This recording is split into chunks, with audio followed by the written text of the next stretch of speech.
My name's Ted Jones. I'm a pain psychologist here at Pain Consultants of East Tennessee, and I was going to talk to you today about catastrophizing. It's a crazy word, it's a long word, it's not a good word, but we can't figure out any other word to use when we're talking about that. And what catastrophizing is when people make things worse by how they're thinking about it.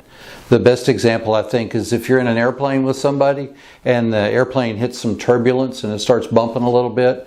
If the person next to you starts screaming and saying, "Oh my God, we're all going to die, this is terrible, it's awful, make your prayers now," that's catastrophizing. It may be that the engine's got trouble, but making it worse and screaming and talking about how bad it's going to be just makes things worse. And that's catastrophizing. Now, why that's important is that happens a lot with people that have chronic pain, and it's an easy, almost natural reaction to have. But what happens is people think their pain is just awful and it's terrible, and they talk to themselves about how bad it is, and it's terrible, and it's going to go on forever, and it's never going to change. It's going to be awful. Maybe it's going to get worse over time, and that's catastrophizing. The more you think that way, the worse your pain's going to be. And so any good pain clinic is going to help you work on catastrophizing, either with a psychologist or some kind of staff member. Catastrophizing is associated with needing more medicine.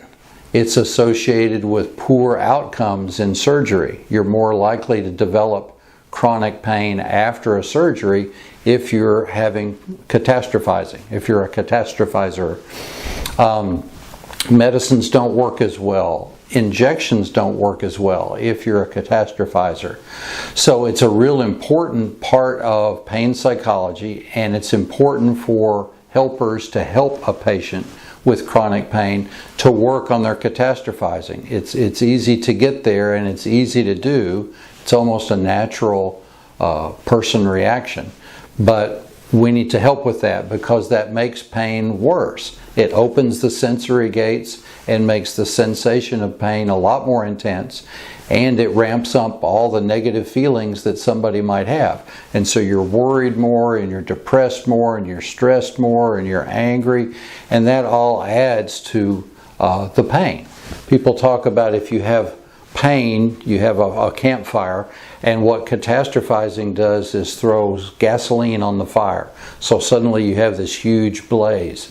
And so what helpers we hope help pain patients with is decreasing that blaze to where you're just dealing with the fire of the pain and not all the negative emotions and high energy and high negative affect that people have with catastrophizing. So you might look at your own life and talk to your friends and see whether maybe you, if you have chronic pain, have some of that catastrophizing going, and what you might do to help decrease it so that your pain is not as intense or unpleasant an experience as it might be otherwise. Thanks.